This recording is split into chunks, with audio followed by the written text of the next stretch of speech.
Λοιπόν, και πάμε να δούμε τώρα, να προσπαθήσουμε να δούμε, δεν είμαστε ειδικοί επί του θέματος, να προσπαθήσουμε να δούμε τι φταίει. Και γιατί συμβαίνει αυτό και γιατί συμβαίνει όλο αυτό. Ναι. Ο κύριος Δημήτρης Θεοδοσόπουλος είναι αγρονόμος, τοπογράφος, μηχανικός του Εθνικού Μετσοβίου Πολυτεχνείου. Καλό μεσημέρι, κύριε Θεοδοσόπουλε. Ευχαριστούμε που είστε. Έχετε κάνει μια εργασία η οποία μας έτσι κίνησε το ενδιαφέρον και να προσπαθήσουμε να δείξουμε όλο αυτό. Τι συμβαίνει εκεί στην περιοχή, ρε παιδί μου. Καλημέρα και από μένα. Σας ευχαριστώ για την πρόσκληση και να εκφράσω και εγώ τα συλληπιτήριά μου στις οικογένειες και εκ μέρους του Συλλόγου Ροή Πολίτες Υπέρ των Ρεμάτων, του οποίου είμαι και μέλος του ΔΣ. Εδώ έγινε μια εικόνα χτες στην ουσία, πολύ εικαστική, αλλά δείχνει όσο μπορούμε την πραγματικότητα.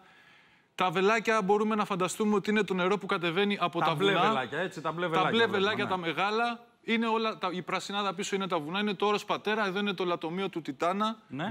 Οπότε όλος αυτός ο υδάτινος όγκος καταλήγει φυσικά σε μια πεδιάδα, στην οποία έχει χτιστεί η Μάνδρα, η Ελευσίνα και όλα αυτά τα βιομηχανικά. Μάνδρα, Μεσαία Γέφυρα, αεροδρόμιο. Εδώ είναι η Μάνδρα, μπορούμε να φανταστούμε. Ναι. Εδώ είναι η Εθνική Οδός, η κίτρινη γραμμή. Μάλιστα. Εδώ είναι η Ελευσίνα, ο κόλπος της Ελευσίνας. Ναι. Οπότε όλο αυτό το νερό, μέχρι να αρχίσει η οικιστική ανάπτυξη, κατέβαινε, έμπαινε στις φυσικές ροές του, στα ρέματα. Είναι τα κίτρινα που βλέπουν οι τηλεθεατές μας. Είναι τα κίτρινα, έτσι. Είναι οι διαδρομές στην ουσία του νερού. Θα δείξουμε και παρακάτω μια εικόνα ακόμα πιο χαρακτηριστική.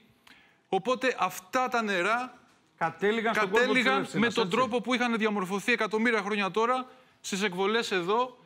Μέχρι βέβαια, όπως είπαμε, να ξεκινήσει η οικιστική ανάπτυξη, η οποία έγινε τελείως άναρχα. Ζούμε σήμερα τα αποτελέσματά της, χωρίς μελέτες ολιστικές για να υπολογίσουν τα πράγματα όπως είναι στην πραγματικότητα.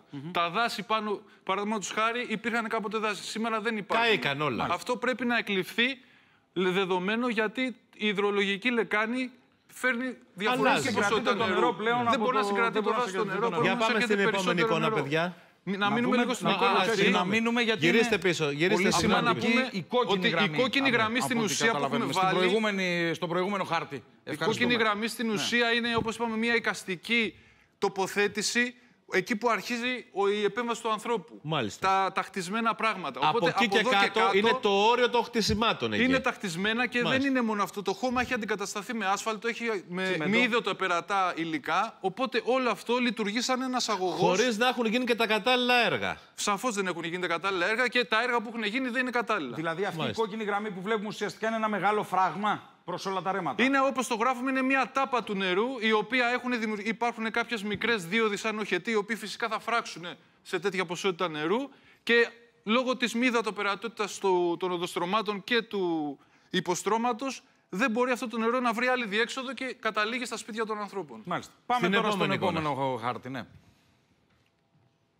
Εδώ τώρα έχουμε τοποθετήσει με μπλε χαρακτηριστικές γραμμές πάνω σε ένα Google Earth μια εικόνα την πορεία των ρεμάτων, τη φυσική πορεία των ρεμάτων. Όπως είναι στην πραγματικότητα, χωρίς την επέμβαση του ανθρώπου. Αυτό έχει γίνει με μελέτη παλαιών χαρτών πριν εμφανιστούν η οικιστική ανάπτυξη. Εδώ βλέπουμε χαρακτηριστικά στο κέντρο είναι η Μάνδρα, η περιοχή της Μάνδρας. Αυτό είναι το ρέμα για το οποίο συζητάμε όλοι σήμερα, το ρέμα της Σούρες που κατεβαίνει από την Αγία Σωτήρα. Όλο αυτό λοιπόν λειτουργήσε σαν ένας τεράστιος αγωγός που έριξε το νερό πάνω στη Μάνδρα και όπως είδαμε πριν σε συνδυασμό με την τάπα, έφραξε αυτό και αντί να πάει από τη φυσική του δίωδο, είναι το ίδιο ρέμα που κατέληξε και στην Εθνική Οδό, εκεί που είδαμε στη Γέφυρα. Είναι το ίδιο ρέμα, θα δούμε μια εικόνα ακόμα πιο μετά, που είναι συγκεκριμένα στη Μάνδρα.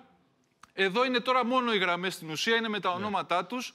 Αυτό είναι το ρέμα που συζητάμε τώρα. Είναι τα ρέματα. Αυτό είναι δηλαδή το ψηφιακό αρχείο, το οποίο το έχουμε ρίξει στην ουσία πάνω στο σύγχρονο υπόβαθρο. Το ρέμα της Σούρας. Είναι το ρέμα της Σούρας, το Κατερίνη από πάνω, της Αγίας Κατερίνης που μιλάνε όλοι. Όλη αυτή η περιοχή, το όρος Πατέρα στην ουσία, φέρνει τα νερά του μέσα από αυτό τον αγωγό, μέσα από αυτή τη δίωδο, η οποία, όπως είπαμε, έχει δημιουργηθεί μια τάπα εδώ. Βλέπετε που αρχίζει το γκρι.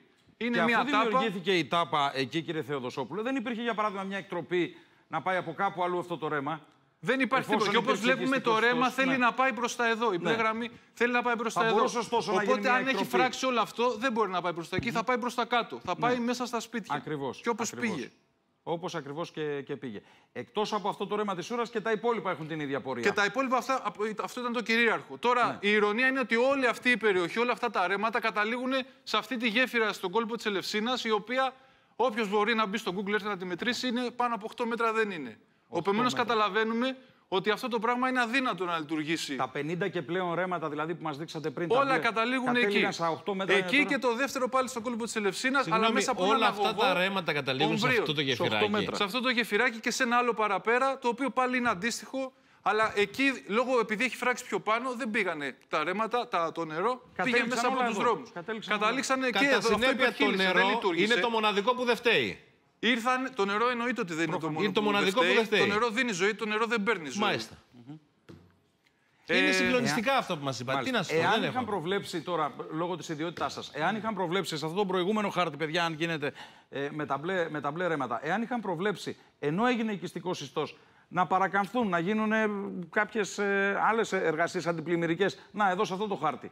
Βλέπουμε το ρέμα της Ούρας. Θα μπορούσε να εκτραπεί αυτό και να είναι γύρω από τον οικιστικό ιστό, αλλά να μην περνάει από μέσα. Δεν χρειάζεται να είσαι μάντης για να προβλέψεις κάτι. Είναι μια χαρακτηριστική εικόνα. Μπορεί ο καθένας να μπει στο Google Earth και χωρίς να έχει καν τα ρέματα μπορεί να δει πού καταλήγουν οι ρεματιές αυτές. Εδώ είναι χαρακτηριστικό, δηλαδή όλο αυτό το μπλε έχει γίνει γιατί όλα τα νερά, ό,τι σταγόνα πέσει σε αυτά τα μέρη, θα καταλήξει σε αυτό εδώ το ρέμα. Δεν γίνεται να το αγνοήσεις, δεν γίνεται να το μικρύνεις όπως έγινε. Να το εκτρέψεις. Δεν χρειάζεται να είσαι επιστήμονας. Φαίνεται αυτό που λέτε είναι πραγματικά. Δηλαδή. Όλα αυτά τα μπλε καταλήγουν εδώ. Και παρατηρούμε σε όλο το χάρτη, κύριε Θεοδοσόπουλε, ότι όλα τα ρέματα, σε αυτό που λέτε, καταλήγουν εκεί.